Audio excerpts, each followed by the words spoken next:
नमस्कार. बाताडवडीच्या नवीन भागामध्ये तुमचं मनपूर्वक स्वागत. आजच्या भागामध्ये आपले जे गेस्ट आहेत ते एका शेतकरी कुटुंबामधून आलेले आहेत. लहानपणापासूनच शेतकरी कुटुंबामध्ये वावरल्यामुळे शेतकऱ्यांची सगळ्यात मोठी अडचण त्यांनी पाहिली होती, ती म्हणजे शेतमालाला एक योग्य भाव न मिळणे. आणि याचं सोल्युशन काय असू शकतं हे शोध घेता घेता त्यांनी एक खूप चांगलं स्टार्टअप चालू केलं. त्या स्टार्टअपच्या मदतीने आज मागच्या 6 ते 7 वर्षांमध्ये हजारो शेतकऱ्यांना खूप चांगला आधार मिळाला आहे. शेतकरी अगदी खऱ्या पद्धतीने कशा राजा होऊ शकतो हे त्यांनी दाखवून दिलं आहे. आणि त्याचबरोबर ग्राहकांनाही खूप जास्त फायदा होत आहे. अशा सुंदर स्टार्टअप आणि त्यांच्या फाउंडरची गोष्ट ऐकण्यासाठी आजची पॉडकास्ट संपूर्ण पहा.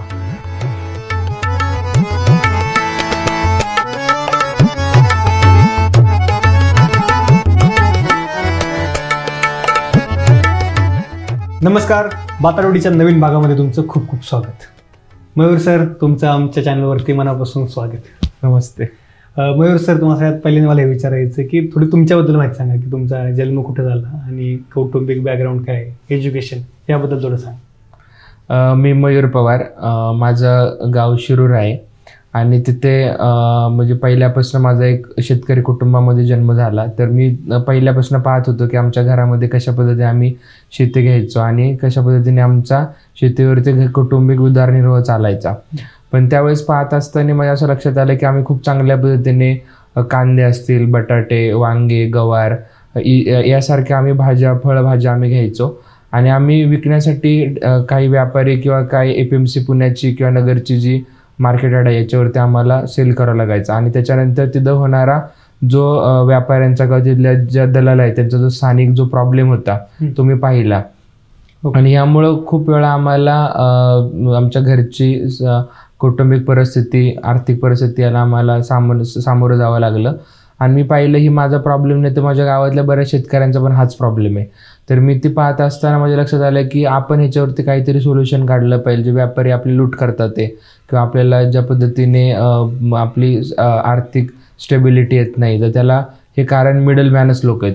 म्हणून मग आम्ही या लोकांना मिडल कट करून थेट ग्राहकांपर्यंत जोडण्याचा आम्ही निर्णय घेतला. आणि मी म्हणजे आमच्या घरची परिस्थिती चांगली असल्यामुळे मी लहानपणापासून घराच्या बाहेरच आहे. हॉस्टेलला राहून मी माझं शिक्षण पूर्ण केलं.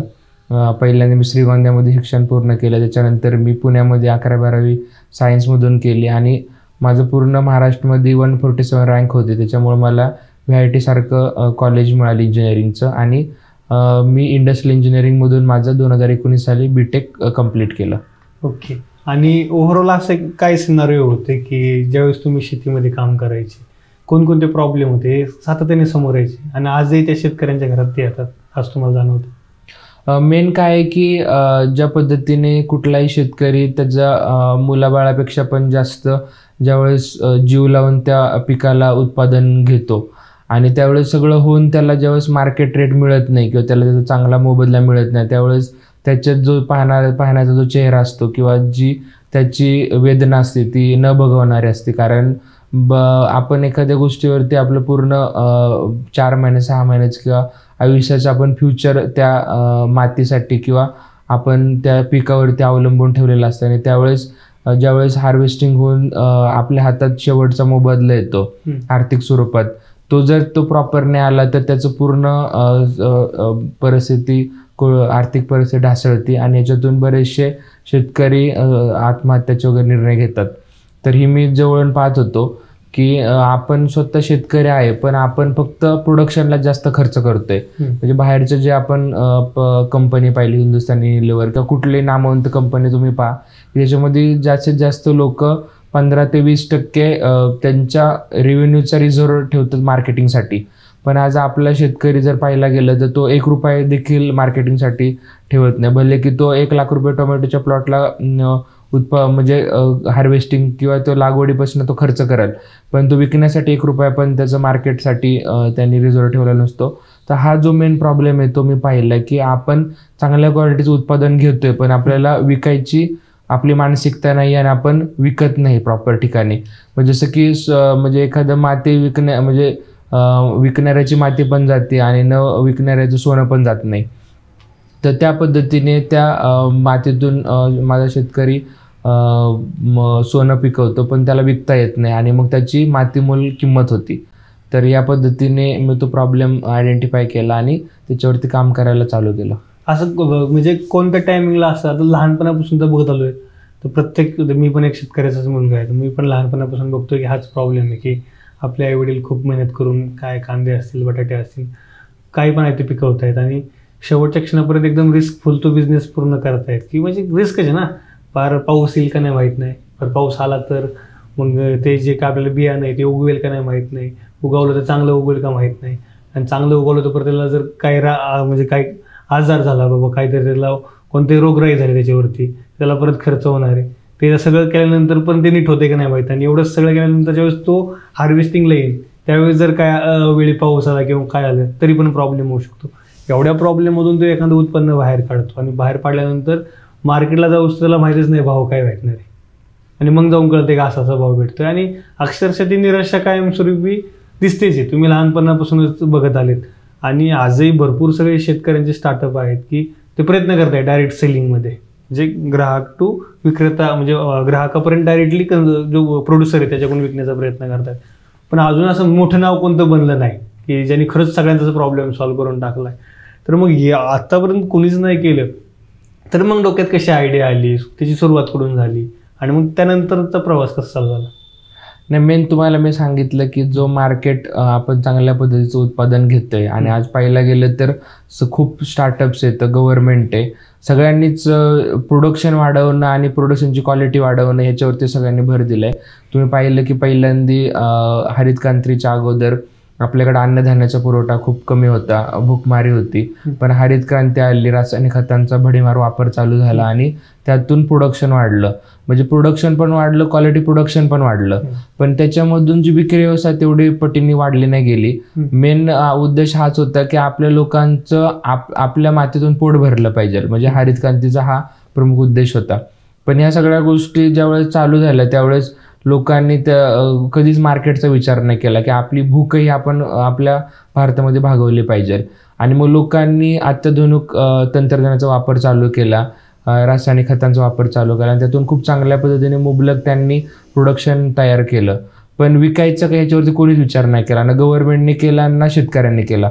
आणि म्हणून आजही तुम्ही पाहायला गेलं तर आज खूप ॲग्रो स्टार झालं किंवा बाकीसारखे जे पण देहात वगैरे हे लोक मोठे मोठे स्टार्टअप्स आहेत किंवा हे लोक ह्या लोकांनी फक्त प्रोडक्शन वाढवण्यावरती जास्तीत जास्त भर दिला आहे. पण मार्केटमध्ये आज इंडियामध्ये जर कोणाचं नाव घ्यायचं म्हणलं तर आपल्यासमोर एकही आज अंबानी, टाटा वगैरे इतक्या नामवंत कंपन्या आहेत, इतकं मोठं त्यांचं साम्राज्य आहे. पण शेतकऱ्यांना मार्केटमध्ये विकण्यासाठी एकही असा ब्रँड नाही की आपण जर म्हणलं की बाबा एवढं मोठं मार्केट प्लेस कोणाचं आहे, एक कुठल्या कंपनीचं आपलं नाव सांगता येत नाही. तसं आपण जर टेलिकॉम इंडस्ट्रीमध्ये पाहिलं की सगळ्यात मोठं सिमचं ही कुठलं आहे तर आपण जिओ किंवा एअरटेल नाव घेऊ शकतो. पण तसं आपण पाहायला गेलं तर इंडियामध्ये कुठलीच असं एकही कंपनी नाही की जी विक्री व्यवस्था पाहते मार्केटची आणि त्यातून एक चांगली व्हॅल्यू चेन त्यांनी क्रिएट केली. तर या सगळ्या गोष्टी पाहत असताना माझ्या लक्षात आले की जर आपण आपला प्रॉब्लेम न सॉल्व्ह केला तर वर्षानुवर्षे पिढीनपिढी हा कोणी सॉल्व्ह नाही केलेला. त्यामुळे आपल्यालाच उतरणं गरजेचं आहे. म्हणून मी माझ्या गावातल्या काही शेतकऱ्यांना एकत्रित केलं आणि त्याच्यानंतर आम्ही पहिलं मार्केट 2017 साली चालू केलं. इतका चांगला रिस्पॉन्स नाही मिळाला पहिल्यांदा, कारण मी वयाच्या 19 वर्षी कंपनी चालू केली. इंजिनिअरिंग करता करता मी गोष्टी चालू केल्यात जो मलाही त्याचं नॉलेज नव्हतं आणि धंदा कसा करायचा हीच मुळात माहीत नव्हतं, कारण आपण फर्स्ट जनरेशन एंटरप्रेनर असतो आणि यातून कशा पद्धतीने आपण पुढं हे घेऊन जाणार याची काहीच श्युरिटी नसती. त्याच्यामध्ये खूप आम्ही प्रॉब्लेमला फेस केलं, खूप चॅलेंजेस आम्ही पाहिले आणि त्यातून थोडं एक पाऊल पुढं टाकत आम्ही गेलो. 2017 पासून आम्ही काही म्हणजे ज्या जागा असतील त्यांचे किंवा ज्या विक्री व्यवस्थेमधले चॅलेंज येतात ते टेक्नॉलॉजीच्या साहाय्याने कसे सोडवले जातील, काही इन्क्युबेशन सेंटर येतं, काही कनेक्शन येतं, नेटवर्किंग यांच्या थ्रू कसे सोडवले जातील ह्याच्यावर आम्ही प्राधान्याने विचार करायला चालू केला आणि मग ते आम्ही सॉल्व्ह केले. आज आमच्याकडे 1250+ शेतकरी आज आमच्याबरोबर जोडले गेले, तर 22 हे मार्केट चालवतोय आणि आमच्या मार्केटच्या थ्रू कमीत कमी 200 करोडच्या वरती डायरेक्ट बेनिफिट आहे तो आम्ही शेतकऱ्यांना मिळवून दिलेला आहे. अरे वा. आणि आता ही जी आयडिया तुम्ही सुरुवात केली ती म्हणजे त्यावेळेस लॉन्चिंग फेजला काय काय प्रॉब्लेम आले आणि ते कसे ओव्हरकम केले? मेजर प्रॉब्लेम्स काय होते? कारण वय कमी होतं, अनुभव नव्हता, सपोर्ट नव्हता. तर माझा ॲज अ बिझनेसमन ज्यावेळेस सुरू करतोय काहीच माहिती नाही आणि डायरेक्ट उडी मारली, त्यानंतर काय काय प्रॉब्लेम्स आले आणि त्याला तुम्ही सोल्युशन कसे काढले या सगळ्या गोष्टी? मेन तर काय की एक जिद्द होते की आपलं म्हणजे मी स्वतः त्याला सफर केलं होतं की म्हणजे माझ्या कॉलेजची फी पण मला भरणं शक्य नव्हतं. ती माझी अमोल जोशी म्हणून त्यांनी माझी कॉलेजची फी भरली होती. म्हणजे इतकी हालाकीची परिस्थिती माझ्यावरती चालू होती. तर मला एवढंच कळत होतं की आपण जर सोल्युशन नाही काढलं आपल्यासाठी, तर जगात आपल्यासाठी येऊन कोणी सोल्युशन नाही काढणार किंवा आपल्याला कोणीच मार्केट नाही देणार. आणि जी मी माझं एज्युकेशन किंवा माझं शिक्षण कंप्लीट करताना जी मी हालाकीच्या परिस्थितीमध्ये काढलं, तर ती कुठल्याच दुसरा मयूरवरती येणार ही माझी इच्छा होती. आणि म्हणून मग मी ती गोष्ट पाहिली की नाही आता बस झालं, काही का होईना कोण आपल्याबरोबर येऊ किंवा कोणी येऊ नाही आलं तरी चालेल, पण आपण स्वतः जिद्दीवरती लोकांना एकत्रित करून पुढे जायचं. म्हणून काही आमच्या गावातले 20 शेतकरी होते, त्या लोकांना आम्ही सोबत घेतलं. पहिले तर काय की लोकांची मानसिकताच नाही की आपण थेट विक्री केली पाहिजे. त्या लोकांची आम्ही समजूत काढली, त्या लोकांना आम्ही ट्रेनिंग दिली की बाबा नाही आपल्याला करायचं, आपण आपलं प्रॉब्लेम आपण सॉल्व्ह केलाच पाहिजे. आणि मग त्याची पूर्ण आम्ही बांधणी केली आणि मग आम्ही स्टार्ट केलं. इनिशियल लेवलला लोकांना शेतकऱ्यांना कनेक्ट करणं हा एक मुख्य चॅलेंज असतो. दुसरं काय की आपण जिथं मार्केट लावतो तिथं मार्केटिंग आपण कशा पद्धतीने केली पाहिजे. कारण आपण तिकडे जाऊन स्टॉल लावते, मार्केट लावते, सगळे गोष्टी ठीक आहेत, पण जर कस्टमरला कळलंच नाही की तर असं मार्केट लागतंय तर ते लोक येऊ शकत नाही. मग तो एक आम्हाला चॅलेंजेस आम्ही हे केला. मग त्याच्यानंतर आम्ही डिजिटल मार्केटिंग, काही टेक्नॉलॉजी, नवीन शेतकऱ्यांना जोडणं, त्यांचं कम्युनिकेशन स्किल बिल्ड करणं, त्यांना ट्रेनिंग करणं, हे सगळे आम्ही छोटे छोटे प्रॉब्लेम आम्ही त्यातून आयडेंटिफाय केले आणि त्याला छोटे छोटे सोल्युशन आम्ही काढले. आणि आता ज्यावेळेस तुम्ही सुरुवात जसे पुढं चाललाय त्यामध्ये आता काही सक्सेस स्टोरीज पण तुम्हाला दिसायला लागले असतील, की त्यातले कोणत्या अशा गोष्टी आहेत का असं वाटलं की आपण जी मेहनत करतो त्याचा फायदा व्हायला लागला त्या शेतकऱ्यांसाठी, ज्यांच्यासाठी काम करतो त्यांच्यासाठी? नाही, खूपच लोकांना म्हणजे आज मी 8-10 वर्षापासून पाहतो जे विंग्रोबरोबर जोडले गेले ते लोक पहिल्यापासून आहेत त्या आजपर्यंत जोडले गेलेले तर. आणि प्रत्येकाच्या फॅमिलीमध्ये काही ना काहीतरी प्रॉब्लेम होते. त्यांनी विंग्रो मार्केटमध्ये स्टॉल लावला, थेट ग्राहकांना विकलं, यातून त्यांचे खूप मोठ्या प्रमाणात प्रॉब्लेम सॉल्व्ह झालेत. जे लोक पहिले गावावरती कट्ट्यावरती पत्त्या खेळत बसायचे, दारूच्या व्यसनांच्या आहारी गेले होते, तर ते लोक आज या विक्री व्यवस्थेच्या प्रवाहामध्ये आले, त्यांचे ते व्यसन सुटलेले. तर काही रिकाम टेकडं गावात बसून बेरोजगार झालेले काही तरुण आपल्या सिस्टीममध्ये आले, त्यांना एक स्वतःचा व्यवसाय त्यांनी चालू केला, त्यांना रोजगार मिळाला. आणि अशा खूप सक्सेस स्टोरी आहेत की ज्यांनी असे काही लोक आहेत की ते आत्महत्यापर्यंत पोचले होते, पण त्यांना आम्ही त्यांची काउन्सिलिंग करून आमच्या मार्केटमध्ये आणून त्या लोकांनी चांगल्या पद्धतीने आता त्यांचं स्वतःच्या गाड्या आहेत, स्वतःचं घर आहे त्यांचं, चांगल्या मुलांना शिक्षण देतात. ते तुम्ही पाहिलं गेलं की आपण छोटे छोटे सक्सेस स्टोरीचे व्हिडिओ पण आपल्या इंस्टाग्राम आणि फेसबुक पेजला टाकलेले, तुम्ही तिकडे जाऊन पाहू शकता की चांगल्या पद्धतीने शून्यातून लोकांनी आपल्या मार्केटच्या माध्यमातून विश्वनिर्मिती केलेली आहे. आणि म्हणजे ही ज्यावेळेस मी पाहतो त्यावेळेस असं वाटतं की नाही ठीक आहे, आपण जे काम चालू केलं त्यातून समाजाचा काहीतरी बेनिफिट होते, रोजगार निर्मिती होते आणि ते लोक आनंदित आहेत, तो पाहूनच मला जास्त आनंद मिळतो. विंग्रो मार्केट हे कशा पद्धतीने चालतं याच्याबद्दल थोडं सांगा. आता विंग्रो मार्केट कसं आहे की आपण जसं मी बोललो की मार्केटचा म्हणजे चांगलं प्रोडक्शन आहे, चांगलं क्वालिटी प्रोडक्शन आहे, पण विकायला मार्केट प्लेसच नाही आहे. तर आता आम्ही काय केलं की ते मार्केट प्लेस आम्ही क्रिएट करायचा प्रयत्न करतोय. आता सध्या आमच्या पुण्यामध्ये 22 ठिकाणी वेगवेगळे मार्केट येतं. आमचे हे मार्केट संध्याकाळी 4 ते 9 आठवड्यातून एकदा एका जागेवरती भरतात. आणि तिकडं जो म्हणजे प्रोड्युसर आहे त्याच्यामध्ये FPO असेल, महिला बचत गट असेल किंवा जो स्वतः शेतकरी असेल, अशा छोटे छोट्यातले लोक येऊन तिकडं स्टॉल लावतात, ग्राहक तिकडे येतो, त्यांचं इंटरॅक्शन होतं, तिकडनं ते त्यांच्याकडनं विकत घेतात. काही कमी जास्त असेल तर ग्राहक त्यांना फीडबॅक देतात. एक चांगलं जिव्हाळ्याचं नातं आज शेतकऱ्यांमध्ये आणि हे ग्राहकांमध्ये झालेलं आहे. बऱ्याच वेळा ग्राहक लोकांना आमच्या शेतकऱ्यांना चहा घेऊन येतात, त्यांना नाश्त्याला घेऊन येतात, काही सणवार असेल तर काही गिफ्ट देतात, साड्या गिफ्ट करतात. म्हणजे ही ज्यावेळेस मी पाहतो त्यावेळेस खूप आनंद वाटतो की आज आपण काहीतरी विक्री व्यवस्थेच्या पलीकडे जाऊन आपण काम करतोय आणि त्यातून एक बॉन्डिंग तयार झाले ग्राहकांचा आणि शेतकऱ्यांचा, त्यावेळेस खूप आनंद होतो. तर आम्ही एक असा प्लॅटफॉर्म डेव्हलप केला की त्याच्या थ्रू जसं झोमॅटो आहे की झोमॅटोनी हॉटेल रेस्टॉरंटला एकत्र करून त्यांच्या प्लॅटफॉर्मच्या थ्रू कंझ्युमरला जोडले, त्याच पद्धतीने आम्ही विंग्रो मार्केट ही प्लॅटफॉर्म डेव्हलप केला आणि त्याच्या थ्रू आम्ही थेट ग्राहकांना आमच्या प्रोड्युसरशी जोडतोय आणि प्रोड्युसर थेट ग्राहकांना विकू शकतो आमच्या प्लॅटफॉर्मच्या थ्रू. आणि तो प्रोड्युसर आहे तो आमच्या मार्केट प्लॅटफॉर्मला येऊन त्याचा स्टॉल बुक करून तो मार्केटमध्ये फिजिकल मार्केटमध्ये त्याचा स्टॉल बुक करून आम्ही त्यांना पूर्णपणे पद्धतीने टेबल टेंट सगळ्या गोष्टी आम्ही त्यांना देतो. ते फक्त त्यांचा माल घेऊन येतात आणि तिकडं विक्री करतात आणि त्यातून त्यांना कमीत कमी 40 ते 50% जास्त मोबदला मिळतो.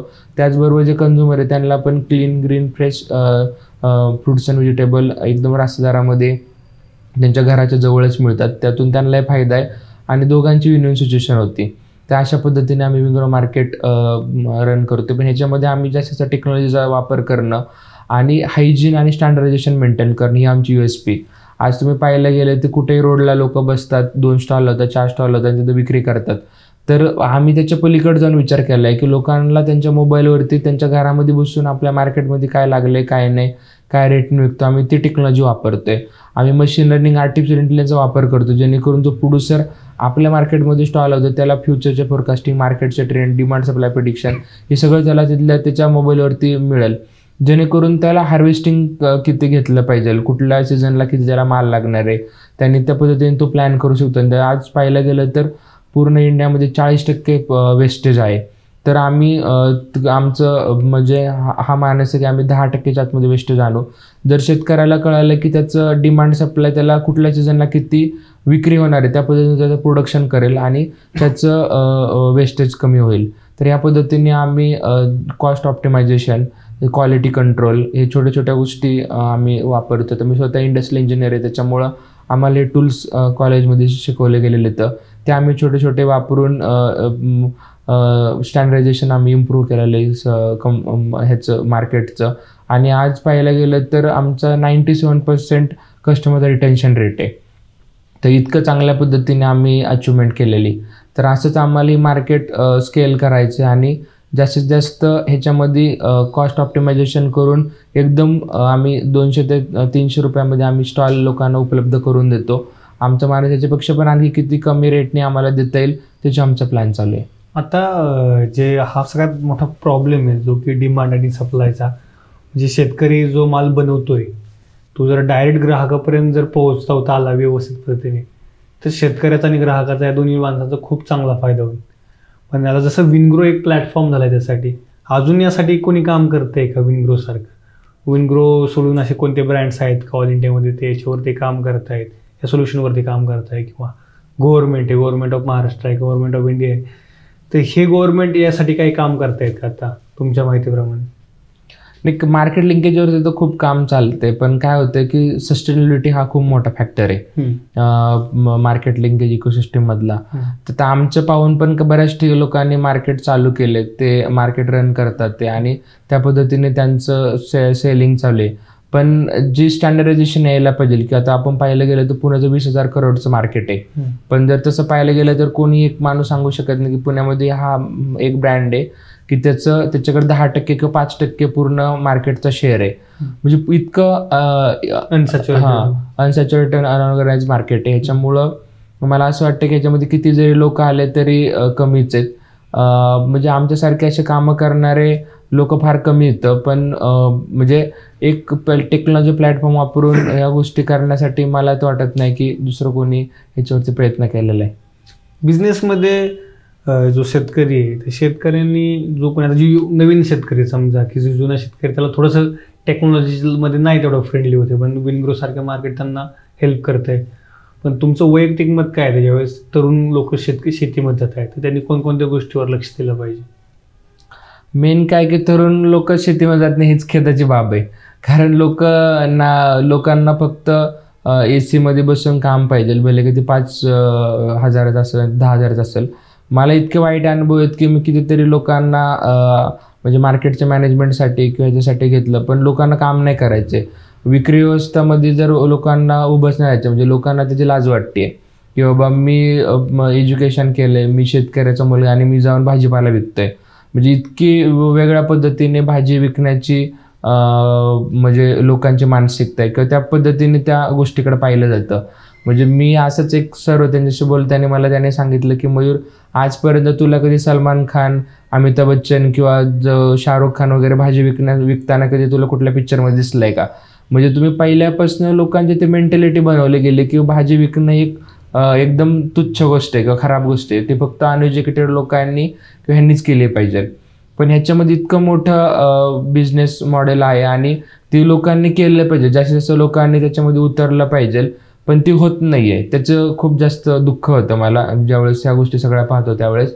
तर मला असं वाटतंय की सगळ्या लोकांनी, जे यंग जनरेशन आहे त्या लोकांनी जास्त शेतीमध्ये यावे, नाविन्यपूर्ण प्रयोग करावेत, चांगलं प्रोडक्शन घ्यावं आणि मार्केटसाठी पण त्यांनी जास्तीत जास्त फायदा लोकांपर्यंत पोचवावा असं मला वाटतं.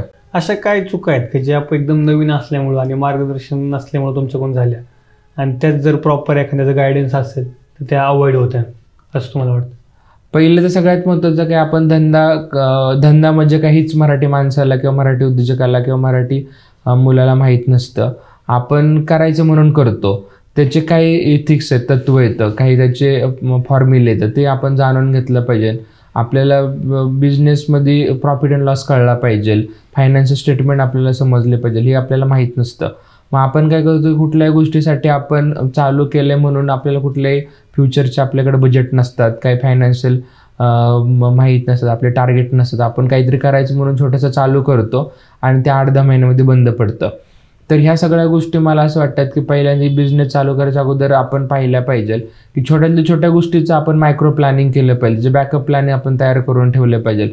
आणि शेती हा असा म्हणजे माणसाने व्यवसाय किंवा इंडस्ट्री म्हणून त्याच्याकडे पाहिलं पाहिजे की नाही, मी एंड टू एंड ह्याच्यामध्ये काम करेल आणि त्यातून चांगला मोबदला मिळवेल. म्हणून मला एकच सांगणं आहे की तुम्ही पहिलं प्लॅनिंग करा सगळ्या गोष्टींचं, त्याचं ॲनालिसिस करा, नंतर त्याच्यामध्ये उतरा. कारण काय होतं की ग्राहकांना काही डिमांडच नाही आहे ना, आपण कुठल्या तरी गोष्टीचं प्रोडक्शन घेऊन बसलो तर तो विकलाच जात नाही. आणि मग लोकांना असं वाटतं की अरे माझं तेवढं चांगलं प्रोडक्शन आहे आणि लोक का माझ्याकडनं विकत घेत नाही, पण त्याची मार्केटमध्ये डिमांडच नाही आहे. जर तुम्ही असं काही प्रोडक्ट बनवलं आणि त्याच्यानुसार तुम्ही काहीतरी प्रॉब्लेम समाजाचा सॉल्व्ह करताय, त्यावेळेस तुम्हाला तिथं लोक तुमचं विकत घेणार आहे, त्यावेळेस तुमचा रेव्हेन्यू होणार आहे, त्यावेळेस तुमची कंपनी चालणार आहे आणि त्यावेळेस तुम्ही सस्टेन होणार आहे. तर मला ते सगळ्यांनाही सांगणं की तुम्ही पहिले प्रॉब्लेम स्टेटमेंट एक शोधा किंवा माझ्या समाजाचा काय प्रॉब्लेम आहे आणि त्याच्या अगेन्स्ट मी काय सोल्युशन देऊ शकतो किंवा माझ्याकडे काय बिझनेस मॉडेल आहे आणि त्या अनुषंगाने त्याने पुढे गेलं पाहिजे. तुमच्या हिशोबाने बिझनेस काय, कोणी जर विचारलं तर बिझनेस म्हणजे काय, तर तुम्हाला काय सांगू वाटतं? बिझनेसमध्ये हीच गोष्ट आहे की आपण एखादं समाजाचा प्रॉब्लेम सॉल्व्ह करत असताना आपण स्वतःच्या आणि आपल्याबरोबर राहणाऱ्या लोकांची कशी फायनान्शियल स्टेबिलिटी आणू शकतो आणि त्यातून एक लार्जमध्ये कसा एक सोशल इम्पॅक्ट घडवू शकतो आणि ह्याच्यातून काहीतरी समाजाचं एक चित्र कसं बदलू शकतो त्या माध्यमातून. आणि आपण काहीतरी जन्म घेतला म्हणून आपण काहीतरी समाजाचं देणं आहे, तर ही आपल्या जीवनातून कसं परिपूर्ण होऊ शकतं असं मला बिझनेस म्हणजे याची मला अशी व्याख्या वाटते. आता जे म्हणजे पूर्ण जर म्हटलं गेलं की स्टार्टअप सध्या पूर्ण बूम चालू आहे स्टार्टअपची, भरपूर सगळे स्टार्टअप येत आहेत, भरपूर सगळे बंदही होत आहेत. तर तुम्हाला असं काही माहिती पडलं का की ह्या XYZ कारणामुळे स्टार्टअप भरपूर बंद पडतात? म्हणजे मेन तर काय, एकतर फायनान्शियल प्लॅनिंग नसतं, मला तर मुख्य गोष्ट हीच वाटते. दुसरं एकदम अनएक्सपेक्टेड एक्सपेन्शन्स लोक करतात, प्रॉब्लेम प्रॉपर माहीत नव्हतं, ते ॲनालिसिस केलं नसतं, प्रॉपर सर्वे नसतात, मग कुठंतरी मुलं येतात कोणातरी इन्फ्लुएन्स खाली स्टार्टअप चालू करतात आणि मग मेन त्याला ग्राउंड लेवलचा एक्सपिरियन्सच नसतो आणि त्याच्यामुळे मग बऱ्याच वेळा त्या लोकांना काय प्रॉब्लेम झाल्याचं काय सोल्युशन काढायचं हे कळतच नाही आणि मग त्याच्यामुळे बरेचसे लोक फेल होतात.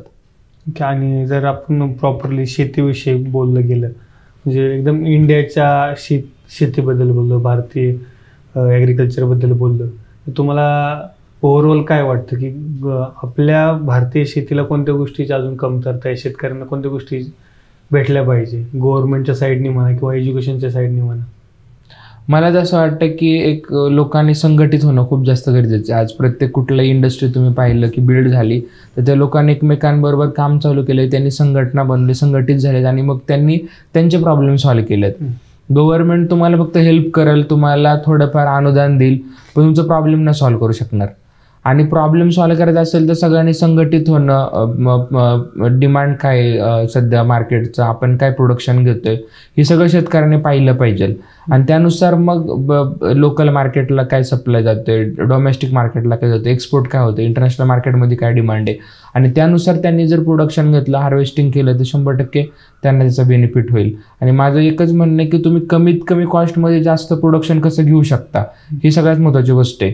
म्हणजे लोक गरज नसताना खतं टाकतात, गरज नसताना फवारण्या करतात, त्यातून त्या जमिनीची तर पूर्णपणे क्षमता जातीच आहे, प्रोडक्शन क्षमता, पण त्याच्या पलीकडे तुमचा कॉस्ट पण वाढतोय. आणि नंतर मग ज्यावेळेस तो माणूस पाहतो की बाबा मी 100 रुपये खर्च केला, माझ्या हातात आज 50 रुपये आलेत, तर 50 रुपये त्याचा डायरेक्ट लॉस आहे. तो त्याचा विचार त्यांनी केला पाहिजे पहिला तर. पण तुम्हाला असं वाटतं का की शेतकऱ्याचं प्रॉफिट लॉस स्टेटमेंट बनत असतात? नाही, म्हणजे ह्याचा अवेअरनेस येणं गरजेचं. म्हणून मी तुम्हाला म्हणलं की संघटित होणं आणि स्वतःचं अनालिसिस आपण करणं ही सगळ्यात महत्त्वाची गोष्ट आहे. कारण फायनान्शियल स्टेबिलिटी जोपर्यंत शेतकऱ्याला येणार नाही तोपर्यंत त्याचं जनरेशन सुधारणार नाही, तोपर्यंत तो चांगलं एज्युकेशन घेणार नाही, त्याचं स्टँडर्ड ऑफ लिव्हिंग वाढणार नाही. कारण तो पहिल्यापासून गरीबच आहे. आणि नुसतं सरकारने कर्जमाफी करून आणि या गोष्टी करून त्याचं काही सोल्युशन होणार नाही आहे. त्याला प्रॉपर तुम्ही 360 डिग्रीने त्याला स्ट्रेंथनिंग केलं पाहिजे. तुम्हाला काय वाटतं की गव्हर्नमेंटकडून तुमच्या काय अपेक्षा आहेत शेतकऱ्यासाठी? गव्हर्नमेंटकडनं अपेक्षा ठेवणंच पहिली गोष्ट चुकीची आहे. कारण गव्हर्नमेंट दर 5 वर्षाला बदलतं, तिथं येणारे डिसिजन मेकर बदलतात. ते फक्त त्यांच्या पक्षाचा किंवा त्यांच्या आसपासच्या लोकांचा काय फायदा होतो एवढंच बघतात. ते खरंच ग्राउंडवरच्या शेतकऱ्याची ते प्रॉब्लेम आहे का आणि खरंच त्याला त्याची गरज आहे का हे कधीच कोणी बघत नाही. म्हणजे जर समजा एखादी गोष्ट जर इंडस्ट्रीमध्ये नाही आहे आणि जर ते एखाद्या त्यांच्या स्वतःच्या स्वार्थासाठी किंवा वैयक्तिक काही कारणासाठी आणायचं असेल तर ते लोक त्या ह्याच्यामध्ये आणतात आणि विकायला जातात. कितीतरी वेळा तुम्ही पाहिलं तर बियाणं खराब निघतात, लोक इतक्या महागाचे बियाणे घेतात, पेरतात, उगवतच नाही. तर ह्या गोष्टी काही गव्हर्नमेंटला माहीत नसतात का? प्रत्येकाचे स्टँडर्ड तुम्ही ठरवून दिलेले आहेत तर त्याच्या सगळ्या गोष्टीचं पण कधीच कोणी इन्स्पेक्शन करत नाही.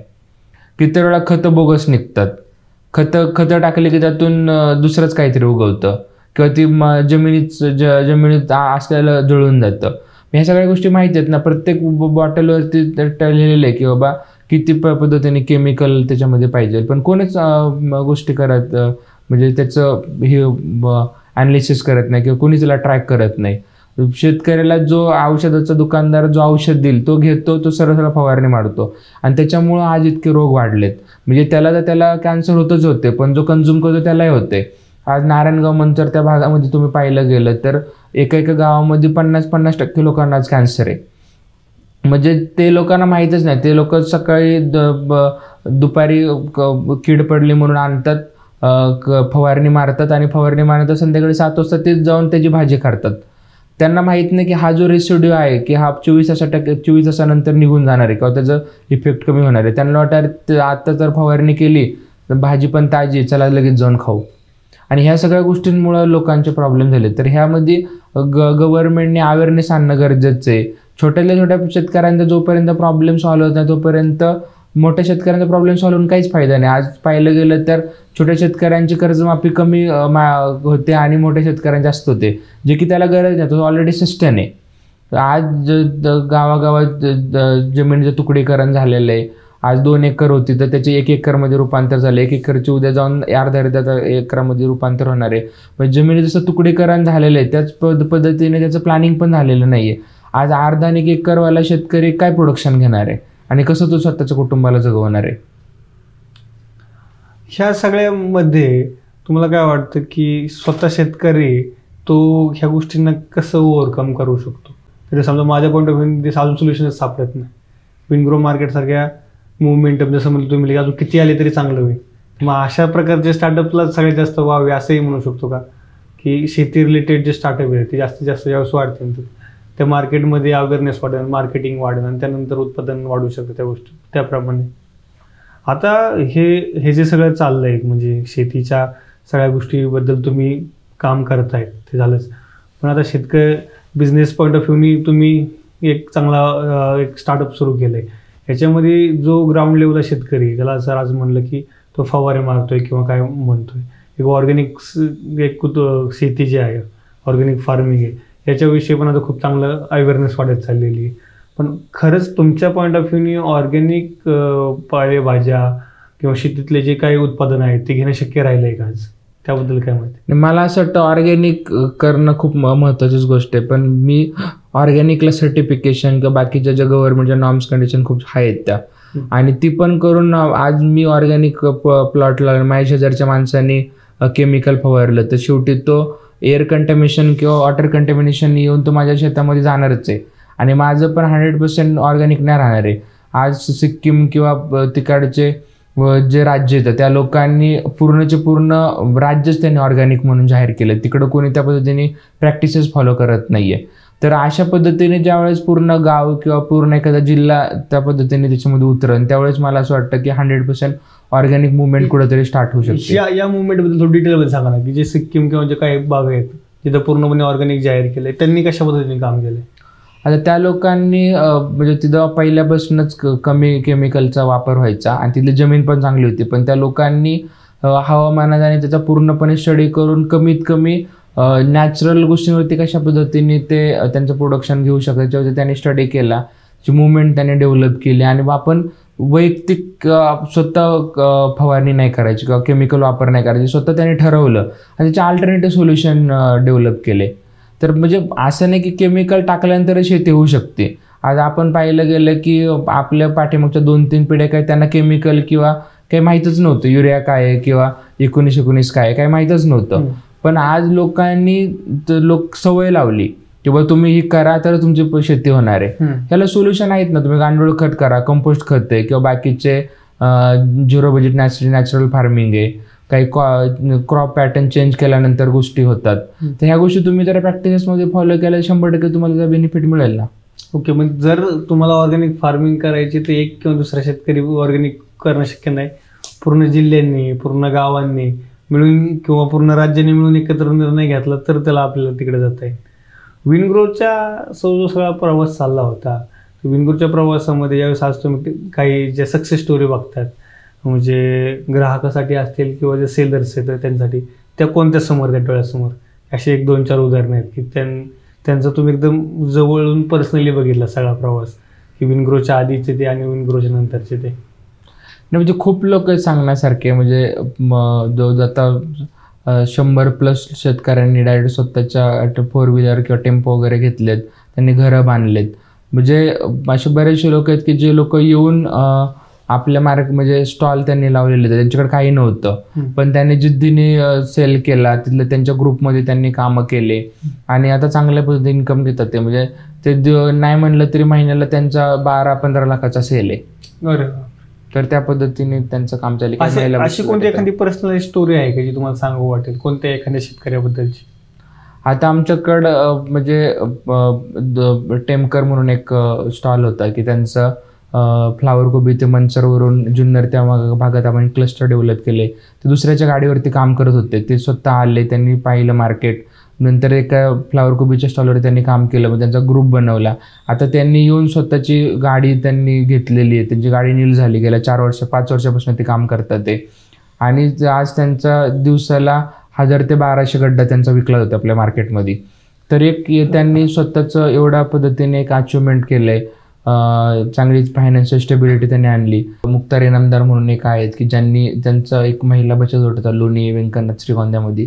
त्यांनी पाहिलं की मार्केटमध्ये येऊन की काय काय म्हणजे गोष्टींची गरज आहे. तर जे हेल्दी स्नॅक्स आहेत त्याची खूप मार्केटमध्ये डिमांड होती. मग त्याच्यामध्ये मिलेट बेस्ड तर आणखीच होती. त्यांनी ज्वारी चिप्स, नाचणी चिप्स, ज्वारीचा चिवडा, नाचणीचा चिवडा, त्याच्यानंतर पालक पोटॅटो चिप्स, बीटरूट चिप्स, त्याच्यानंतर परत गाजर टोमॅटो चिप्स, असे युनिक त्यांनी प्रोडक्ट डेव्हलप केले.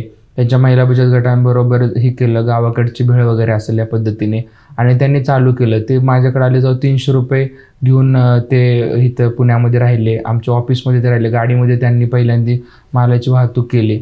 आज त्यांनी पाहायला गेलं तर त्यांच्या गावाकडे त्यांनी 22 लाखाची स्वतःची जमीन घेतली.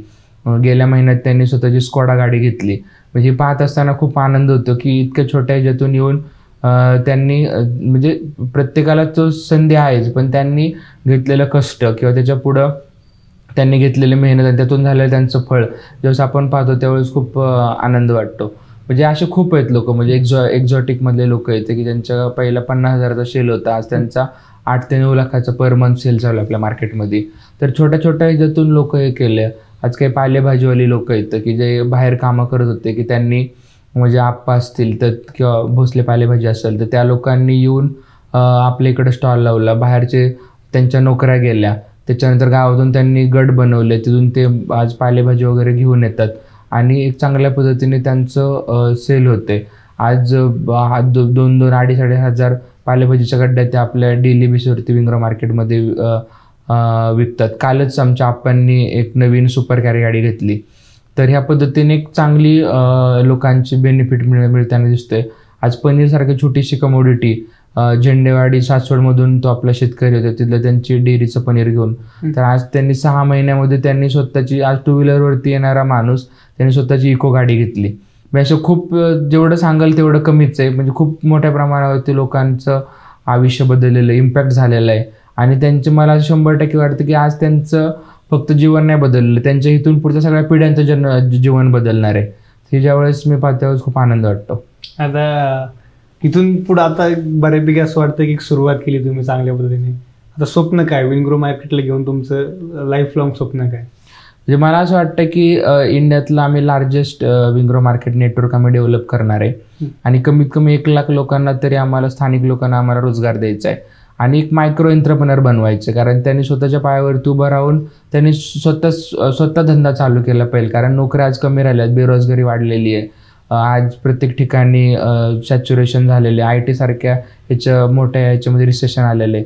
तर या सगळ्या गोष्टीवरती आपण दुसऱ्यांवरती अवलंबून राहता आपण आपल्या आयुष्याचं काहीतरी स्टेबिलिटी आणणं खूप जास्त गरजेचं आहे. आणि त्यासाठी आज सगळं कोविडमध्ये तुम्ही पाहिलं की सगळं जग थांबलेलं होतं, पण शेती व्यवसाय कधीच थांबला नाही. पहिल्या दिवसापासून शेतामध्ये लोक काम करत होते आणि जर कोविडमध्ये शेती बंद झाली असते तर आज लोक भूकमारीने मेले असते. पण आज काही जरी झालं तरी ॲग्रिकल्चर इंडस्ट्री कधीच बंद पडणार नाही आहे. त्याच्यामुळे मला सगळ्यांना ही सांगणं की तुम्ही जास्तीत जास्त ह्याच्यामध्ये या आणि तुम्ही स्वतः धंदा करा, त्याच्यावर चांगला प्रॉफिट तुम्ही विंग्रो बरोबर करा आणि एक आयुष्याला वेगळं वळण द्या. चालतंय सर. तुमच्या भविष्याच्या आणि विंग्रोच्या पुढच्या वाटचालीसाठी आमच्या सर्व टीमतर्फे तुम्हाला खूप खूप शुभेच्छा. धन्यवाद. थँक्यू.